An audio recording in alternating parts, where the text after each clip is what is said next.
दोस्तों, आज मैं आपको बताने जा रहा हूँ बिहार सरकार द्वारा शुरू की गई एक स्कीम के बारे में। यह स्कीम है मुख्यमंत्री उद्यमी योजना। अक्सर यह देखा गया है कि बिहार के लोग रोजगार की तलाश में बिहार से बाहर की तरफ पलायन करते हैं और वहाँ भी लोग अलग-अलग तरह के अपने स्तर के कामों को किया करते हैं। इसमें बहुत सारे लोग ऐसे भी हैं जो खुद का स्वरोजगार भी दूसरे शहरों में और राज्यों में शुरू करके एक अच्छी ज़िंदगी गुज़र बसर कर रहे हैं। बहुत सारे लोग ऐसे हैं जो खुद आत्मनिर्भर हैं और दूसरों को भी रोज़गार मुहैया करवा रहे हैं। वह बिहार से पलायन करते हैं क्योंकि बिहार में रोज़गार के बहुत ज़्यादा अवसर नहीं हैं, इसलिए उनको पलायन करना पड़ता है।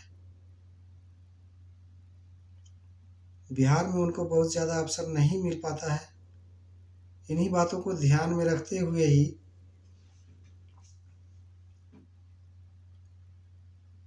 बिहार सरकार ने बिहार में ही लोगों को रोज़गार अवसर प्राप्त हो, इसके लिए आकर्षक स्कीम लॉन्च की है, मुख्यमंत्री उद्यमी योजना। मुख्यमंत्री उद्यमी योजना दरअसल देखा जाए तो यह योजना पहले से चल रही थी, लेकिन उसमें ये था कि कुछ स्पेशल कैटेगरी के लोगों को रखा गया था। लेकिन अभी जो है इस योजना का विस्तार किया गया, मतलब इसका दायरा और बढ़ाया गया है। तो इस दायरे को जो बढ़ाया गया है, इसमें जो है सामान्य कैटेगरी के लोगों को भी रखा गया है और इसमें महिला और पुरुष दोनों हैं। तो मुख्यमंत्री उद्यमी योजना, इस स्कीम के तहत सरकार बिहार के बेरोजगार युवाओं एवं महिलाओं को स्वरोजगार और स्टार्टअप के लिए 10 लाख दे रही है। स्वरोजगार और स्टार्टअप को बढ़ावा देने के लिए बिहार सरकार ने मुख्यमंत्री युवा उद्यमी योजना और मुख्यमंत्री महिला उद्यमी योजना लॉन्च किया है। इन योजनाओं के तहत युवाओं को बिजनेस के लिए 10 लाख रुपए तक का लोन 50% अनुदान के साथ मिलेगा। इसका लाभ बिहार में रहने वाले हर वर्ग और जाति के लोग उठा सकते हैं। इस स्कीम के कुछ खास और ज़रूरी बातें हैं जो जानना बहुत ज़रूरी है। आप जान लें, मुख्यमंत्री युवा उद्यमी योजना, इस योजना की एक सबसे आकर्षक जो बात है वो यह है कि आपको 10 लाख रुपए तो मिलेंगे, लेकिन आपको इन 10 लाख रुपये में से 5 लाख रुपया अनुदान के तौर पर मिलेगा और बाकी का 5 लाख रुपया आपको वापस करना होगा, मतलब आधी रकम ही चुकानी होगी। तो इस स्कीम की जो सबसे ख़ास बात है वो यही है कि इसके तहत मिलने वाला 10 लाख के लोन में केवल 5 लाख रुपये ही चुकाने होंगे, बाकी का 5 लाख रुपया अनुदान के तौर पे होगा। और इसमें एक और बात जुड़ी हुई है कि महिलाओं को इस लोन के लिए कोई ब्याज भी नहीं देना होगा। अन्य को भी केवल 1% ब्याज देना होगा। मतलब अब इससे अच्छा कोई स्कीम तो हमने अभी तक कुछ देखा नहीं है कि एक तो 10 लाख रुपये आपको मिलेंगे और 10 लाख रुपये में से 5 लाख रुपया अनुदान हो जाएगा और 5 लाख रुपया जो है वो आपको वापस करना होगा। और महिलाओं को 5 लाख रुपया जो वापस करना होगा, मतलब उनमें से जो बाकी के लोग हैं उनको जो है 1% ब्याज लगेगा वो 5 लाख रुपये पे, और बाकी महिलाओं को जो है महिलाओं को उसमें कोई ब्याज भी नहीं देना होगा। मतलब बिना ब्याज के उनको सिर्फ 5 लाख रुपये वापस करने हैं। तो और यह जो 5 लाख रुपया वापस करना है, ये दोनों के लिए, चाहे महिला हो या पुरुष हो, ये दोनों के लिए 84 महीनों का इसमें वक्त होगा। मतलब कि 84 महीना मतलब 7 साल का समय होगा ये आपको रिटर्न करने के लिए। अब जान लेते हैं कि ऑनलाइन आवेदन, असल में इस स्कीम को जो आवेदन है, ये आवेदन सिर्फ ऑनलाइन ही किया जा सकता है। अभी तक जो जानकारी है उस जानकारी के तहत ये आवेदन को सिर्फ ऑनलाइन ही किया जा सकता है। तो ऑनलाइन आवेदन करने के लिए किन किन चीज़ों की ज़रूरत होगी, यह जानना बहुत ज़रूरी है। तो चलिए देखते हैं। यह स्कीम 18 जून 2021 को लॉन्च की गई है। इसके लिए आवेदन की प्रक्रिया ऑनलाइन है और आवेदन के लिए समय सीमा 3 महीने तक रखी गई है, जो कि 18 जून 2021 से स्टार्ट होता है। और इस तरह आपको फ़िलहाल 3 महीने के लिए ही आवेदन के लिए लिंक उपलब्ध होगा। आवेदन करने के लिए आपको जिन चीज़ों की ज़रूरत पड़ेगी वह इस प्रकार है, जो कि हर चीज़ में ज़रूरत पड़ती है। कहीं भी कुछ भी आपको करना है, इवन कि आपको बैंक से भी लोन लेना है, तो उसमें भी आपको कागज़ात जमा करने पड़ते हैं। तो वही चीज़ यहाँ भी है कि इसमें भी आपको कागज़ात जमा करने होंगे। इन 12 तरह के दस्तावेज़ों की ज़रूरत होगी, जिसमें से नंबर 1 में है जाति प्रमाण पत्र, नंबर 2 में है उम्र के लिए मैट्रिक का प्रमाण पत्र, नंबर 3 है इंटरमीडिएट का या समकक्ष, मतलब इंटरमीडिएट या समकक्ष मतलब उसके बराबर का कोई प्रमाण पत्र, 4 में है उच्चतम शैक्षणिक योग्यता का प्रमाण पत्र, 5 में है आवासीय प्रमाण पत्र, 6 में है फॉर्म कंपनी के निबंधन का प्रमाण पत्र, मतलब आपका जो फॉर्म है, मतलब ये लोन जो आपको मिलेगा वो लोन आपको ऐसे ही मतलब नहीं मिलेगा कि मतलब हम चले गए एक फॉर्म भर दिया और हमको 10 लाख रुपया मिल जाएगा, ऐसा नहीं है। इसके लिए वही मैं आपको बता रहा हूँ, एक आपको एक फॉर्म बनाना होगा। और दूसरी चीज़ एक और है कि आपको जो आपकी पुरानी फॉर्म को नहीं मिलेगा, आपको एक फॉर्म रजिस्टर्ड करना होगा और उस फॉर्म के नाम पे ही आपको ये 10 लाख रुपया मिलेगा। ठीक है, तो एक फॉर्म और कंपनी के निबंधन का प्रमाण पत्र, साथ में है फॉर्म या निजी पैन कार्ड, मतलब फॉर्म के नाम पर पैन कार्ड या आपका निजी, अगर प्रोप्राइटर है आप खुद का निजी का आपका निजी फॉर्म है तो आपका निजी पैन कार्ड। 8 में है ज़मीन से संबंधी लगान, रसीद, एग्रीमेंट या किरायानामा। ये चीज़ जो है ज़मीन से संबंधी, आपका खुद का ज़मीन है या आपने जो है एग्रीमेंट करवाया है या किराएनामे पर है, तो इसका प्रमाण आपको देना होगा। 9 में है कौशल विकास संबंधी प्रमाण पत्र, मतलब कौशल विकास संबंधी प्रमाण पत्र ये जो है ऑप्शनल है, यदि हो या ना हो तभी या अनिवार्य नहीं है। अगर आपके पास है तो ठीक है, और वरना ये कोई अनिवार्य नहीं है, इसको कंपल्सरी नहीं किया गया है कि ये आपके पास होना चाहिए। है तो ठीक है और नहीं है तो कोई बात नहीं है। ठीक है। 10 में है कैंसिल चेक, एक कैंसिल चेक आपको देना पड़ेगा जब आप फॉर्म फिलअप करेंगे तो उसमें आपको एक कैंसिल चेक देना पड़ेगा। 11 में है आवेदक की फ़ोटो और 12 है आवेदक के हस्ताक्षर की फ़ोटो।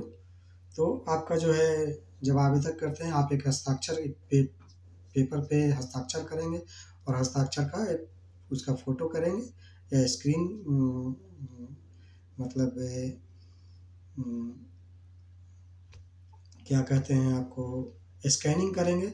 जनरल हमने देखा है कि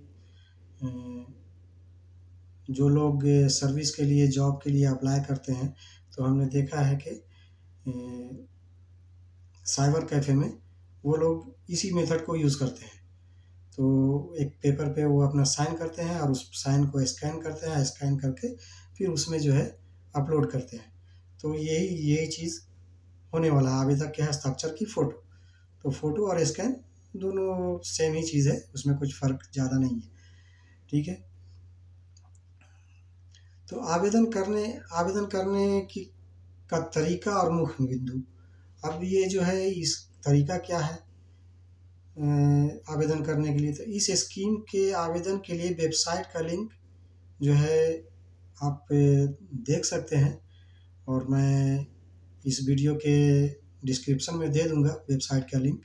तो आप वहां जाकर आप उसको क्लिक करके आप जो है आवेदन के साइट पे जा सकते हैं, वेबसाइट पे जा सकते हैं। वेबसाइट पे दी गई जानकारी को सही तरह से पढ़ लें। वेबसाइट पर ही सरकार द्वारा उपयोगिता पुस्तिका, एक पुस्तिका ये साइट पे दी गई है जिसको कि आप क्लिक करेंगे तो आपको पेज डाउनलोड हो जाएगा और वो पेज में स्टेप बाय स्टेप आप कैसे आप जो है मतलब आवेदन करेंगे वो सारी चीज़ें उसमें बताई गई है। ठीक है, तो आपको पुस्तिका मुहैया कराई गई है जिसको कि आप अच्छी तरह से देख और समझ लें। उसके बाद में आपको क्या करना है, तो आवेदन कैसे करना है, तो एक चीज़ बहुत मस्ट है कि आपको आवेदन करने के लिए आधार होना ज़रूरी है। ये ज़रूरी है आधार, और आधार के साथ आपका मोबाइल नंबर। आपका जो मोबाइल नंबर आधार के साथ लिंक है वही मोबाइल नंबर आप रजिस्ट्रेशन के समय में यूज़ करेंगे। ठीक है, तो आधार के ज़रिए रजिस्ट्रेशन होगा। आवेदन के लिए आपका आधार नंबर और उससे लिंक किया गया मोबाइल नंबर सबसे महत्वपूर्ण है। दिए गए लिंक को आप ओपन करते ही आपके सामने सबसे पहले रजिस्ट्रेशन करने का पेज आएगा। इस पेज पर आपको अपना पूरा नाम, ईमेल आईडी, मोबाइल नंबर और आधार नंबर जैसी जानकारियाँ देनी होगी। आधार कार्ड में वही नाम और मोबाइल नंबर दर्ज रहे जो आप आवेदन में दे रहे हैं। एक मोबाइल और आधार नंबर से एक ही रजिस्ट्रेशन होगा। तो ये भी एक बहुत इम्पोर्टेंट चीज़ है कि एक मोबाइल और आधार नंबर से एक ही रजिस्ट्रेशन होगा। आप चाहेंगे कि मतलब हमारा आधार नंबर और हमारा मोबाइल लिंक है तो हम किसी दूसरे का रजिस्ट्रेशन कर लें, तो वो नहीं हो पाएगा, क्योंकि सिर्फ एक ही आधार नंबर और एक ही मोबाइल नंबर एक बार रजिस्टर हो पाएगा। तो रजिस्टर होगा। रजिस्ट्रेशन की प्रक्रिया आधार से लिंक आपके मोबाइल पर प्राप्त OTP के ज़रिए पूरी होगी। मतलब OTP के ज़रिए पूरी होगी, मतलब आधार से जो आपका मोबाइल नंबर लिंक है उस मोबाइल नंबर पे आपको OTP आएगा और वो आए OTP को आपको उसमें डालना होगा। उसके बाद ही आपका रजिस्ट्रेशन की प्रक्रिया पूरी होगी। रजिस्ट्रेशन प्रोसेस पूरी होने के बाद आप लॉगिन कर सकेंगे और इसके बाद आपको आवेदन करने का विकल्प सामने आएगा। तो ये जो है लॉगिन कैसे कर सकेंगे, लॉगिन के लिए भी आपको जो है एक पासवर्ड जो है आपको आएगा। पासवर्ड आपको कहाँ आएगा, पासवर्ड आएगा आपको आपके ईमेल आईडी पे। ठीक है, तो रजिस्ट्रेशन के वक्त चुनना होगा स्कीम का नाम। ईमेल आईडी पे आपका पासवर्ड आएगा और आपको जो है आपका जो आधार नंबर होगा वो आपका लॉगिन आईडी होगा। तो जब तक आपको पासवर्ड ईमेल पे नहीं आता है आप लॉगिन नहीं कर पाएंगे। ठीक है, रजिस्ट्रेशन के वक्त चुनना होगा स्कीम का नाम। जब आप रजिस्ट्रेशन करेंगे तो उस वक्त स्कीम का नाम चुनना होगा। स्कीम का नाम क्या चुनना होगा, तो रजिस्ट्रेशन के वक्त आपको स्कीम का नाम चुनना होगा।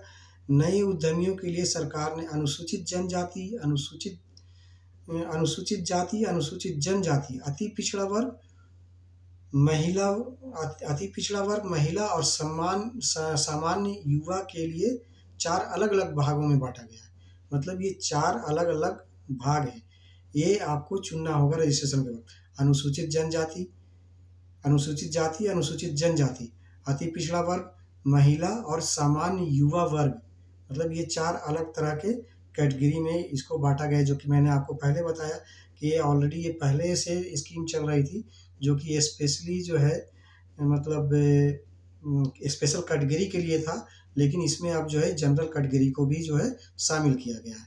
तो ये जो है आपको कैटेगरी जो है रजिस्ट्रेशन के वक्त आपको चुनना होगा। अलग-अलग 4 भागों में बाँटा गया है। हर स्कीम के नियम लगभग एक जैसे हैं, लेकिन सबका कोटा अलग-अलग है। कोटा के तहत निर्धारित संख्या के आधार पर ही योजना का लाभ मिलेगा।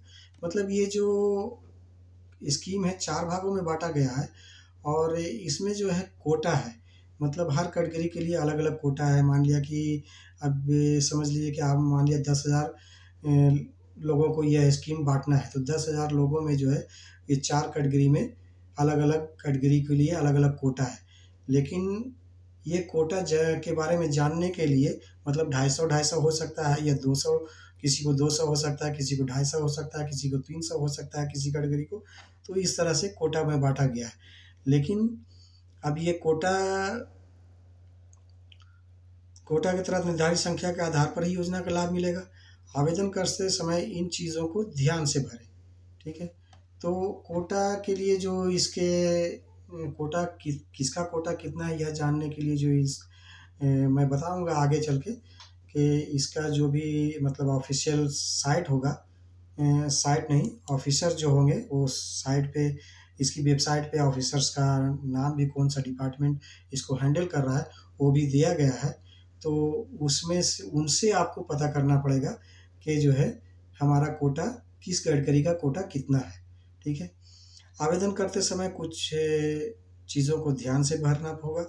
आवेदन के पहले पेज पर आपको व्यक्तिगत जानकारी जैसे कि नाम, लिंग, जन्म तिथि, माता पिता का नाम, वैवाहिक स्थिति, पूरा पता, मोबाइल नंबर, ईमेल आईडी, योजना का नाम, आवेदक की जाति और शैक्षणिक जानकारी देनी होगी। ये पहला पेज, आवेदन का पहला पेज हो गया। ठीक है। तो ये पहले पेज में इतनी सारी जानकारी आपको देनी होगी, व्यक्तिगत जानकारी, इसको व्यक्तिगत जानकारी को कहते हैं। ठीक है। दूसरे पेज पर आवेदक को आवेदन के दूसरे पेज पर भी आपको शैक्षणिक और उद्योग प्रोजेक्ट के संबंधित प्रशिक्षण के विषय में विस्तार से जानकारी देनी होगी।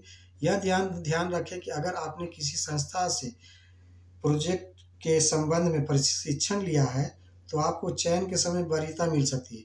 मतलब आपके पास, जैसे मैंने पहले कहा कि शैक्षणिक शिक्षा, कोई ट्रेनिंग कोर्स आपने किया है किसी प्रोजेक्ट के लिए, तो वो प्रोजेक्ट से आपको वरीयता मिल सकती है, मतलब आपको बेनिफिट्स मिलेगा, आपको प्रेफरेंस मिलेगा। लेकिन अगर नहीं है आपके पास, तो ऐसा नहीं है कि आपके पास नहीं है तो आप जो है अप्लाई नहीं कर सकते। सिर्फ इतना ही है कि आपके पास अगर है तो आपको उसके लिए प्रेफरेंस दिया जाएगा। ठीक है। तो शैक्षणिक लेके आपको चयन के समय वरीयता मिल सकती है। ठीक है। तीसरा है कि आवेदन के अगले पेज पर आपको पारिवारिक स्थिति और व्यवसाय के संबंध में अलग अलग कॉलम में जानकारी देनी होगी। मतलब आपके जो अगला पेज है, तीसरा पेज, उसमें जो है आपको जो है अपने परिवार के बारे में बताना होगा। आपका परिवार में जो है कौन कौन जो है, कोई नौकरी करता है, सर्विस करता है, तो उसके बारे में आपको जानकारी देनी होगी। या फिर आपकी परिवार की आय कितनी है, अगर सर्विस नहीं भी करता है, कोई बिजनेस करता है तो उसकी आय कितनी है, ये जानकारी, इस तरह की जानकारी जो है आपको देनी होगी, जो है आपको पेज नंबर 3 पे। इसके बाद आपको आता है नंबर 4 में अपने व्यवसाय संगठन के बारे में जानकारी दी होगी। ध्यान रखें कि इस योजना का लाभ लेने के लिए आपको व्यवसाय के लिए निबंधित फॉर्म होना चाहिए। यह फॉर्म प्रोप्राइटरशिप, पार्टनरशिप, एलएलपी अथवा प्राइवेट लिमिटेड कंपनी के रूप में हो सकता है। मतलब प्रोप्राइटरशिप मतलब आप आप अपने खुद मालिक हैं, आपका खुद का फॉर्म हो गया। पार्टनरशिप में आपकी कंपनी है, या एलएलपी कंपनी है, अथवा प्राइवेट लिमिटेड कंपनी। आप क्या कंपनी मतलब है, मतलब का मतलब ये नहीं है आपने बनाया क्या है। पहले से जो कंपनी है जिसके पास है उसको ये लाभ नहीं मिलने वाला है, सीधी सी बात है। ये बार बार बता रहा हूँ आप लोगों को कि जिसके पास पहले से ऑलरेडी कंपनी चल रही है जिसकी, उस कंपनी के लिए अगर कोई लोन लेना चाहता है तो इस स्कीम के तहत उसको लोन नहीं मिलेगा। ठीक है। जो नया कंपनी बनाएगा, तो नया कंपनी बनाने में ये आपका अपना चॉइस है कि आप खुद पर्सनल एक अकेला कंपनी बनाना चाहते हैं या पार्टनरशिप बनाना चाहते हैं। जो बनाना चाहते हैं उसका डिटेल्स आपको जो आपने बनाया है, बनाने के बाद ही आप अप्लाई करेंगे ना, तो बनाने के बाद अप्लाई करेंगे तो उसका डिटेल्स आपको भरना होगा। ठीक है। अगले पेज पर जो है, पेज नंबर 5 पर जो है आपको अपने प्रोजेक्ट और उसके लिए उपलब्ध भूखंड और अन्य संरचनाओं की, साथ ही उद्योग संबंधी प्रशिक्षण का ब्यौरा देना होगा। मतलब आपका जो ज़मीन है उसका डिटेल्स देना होगा, उसका बनावट चौहद्दी कितना है, कितना बाई कितना है, ये सारा डिटेल्स आपको देना होगा। प्रशिक्षण का ब्यौरा, आपने संरचनाओं के साथ उद्योग संबंधी प्रशिक्षण, आपने जो प्रशिक्षण लिया है उसका ब्यौरा भी देना होगा। ये सारी जानकारी आपको पेज नंबर 5 पे मिलेगी। नंबर 6 पे प्रोजेक्ट की लागत और बैंक खाते से संबंधित जानकारी आपको अगले पेज पर देनी होगी। सबसे आखिर में आपको ज़रूरी दस्तावेज अपलोड करने हैं और आवेदन का प्रीव्यू देखने का मौका मिलेगा। इसके बाद आप आवेदन को सबमिट कर सकेंगे। एक बार आवेदन सबमिट करने के बाद उद्योग विभाग आपको आगे की प्रक्रिया और नतीजे के बारे में सूचित करेगा। मतलब अब जो है आपको प्रोजेक्ट के बारे में प्रोजेक्ट की लागत और बैंक खाते के संबंधी जानकारी आपको उपलब्ध करानी होगी पेज नंबर 6 पे। आखिर में जो है आपको ज़रूरी दस्तावेज अपलोड करने हैं। आवेदन का प्रीव्यू देखना है, मतलब सारा चीज़ हो गया, दस्तावेज लोड कर दिया, जो डॉक्यूमेंट्स है हमने अपलोड कर दिया। डॉक्यूमेंट्स मैंने आपको बताया कि ये 12 तरह के डॉक्यूमेंट्स आपको ज़रूरत पड़ेगी, तो डॉक्यूमेंट्स आपने लोड कर लिया। इन डॉक्यूमेंट्स को लोड करने के बाद उसके बाद आपके पास एक पेज आएगा जिसको कि आप प्रीव्यू कर सकते हैं, मतलब देख सकते हैं कि आपने जो भरा है जानकारी वो सही भरा है, डॉक्यूमेंट्स जो लोड किया है वो सही लोड हुआ है, नहीं लोड हुआ है। ये सारी चीज़ को आप प्रीव्यू कर सकते हैं और एडिट भी कर सकते हैं। वहाँ पे ऑप्शन मिलेगा आपको कि आपको अगर गलती हो गई है तो उसको आप सही सुधार कर सकते हैं। सुधार करने के बाद आप सबमिट करने के बाद उद्योग विभाग आपको आगे की प्रक्रिया और नतीजे के बारे में सूचित करेगा। आज के लिए मैं अभी इतना ही कहूँगा। नेक्स्ट वीडियो में मैं आपको जो मैंने बताया है कि उपयोगकर्ता पुस्तिका मतलब कंप्यूटर स्क्रीन पर ले जाके मैं आपको नेक्स्ट वीडियो में बताऊँगा। तो नेक्स्ट वीडियो देखने के लिए आप इंतज़ार करिए, थोड़ा वक्त लगेगा, हो सकता है 1-2 दिन वक्त लग जाए। तो 1-2 दिन में मैं उसको अपलोड करूँगा। तो आप जो है उसको पहले इस वीडियो को देखिए और मैं उम्मीद करता हूँ, जहाँ तक मुझे उम्मीद है कि इस वीडियो में ही मैंने बहुत सारी जानकारी ऑलमोस्ट दे दी है, कुछ भी मैंने छोड़ा नहीं है। लेकिन फिर भी जो है आपको ये वीडियो को देखिए और समझिए और दूसरे वीडियो का इंतज़ार करिए और मेरे चैनल को जो है लाइक, शेयर और सब्सक्राइब करिए। Thank you very much.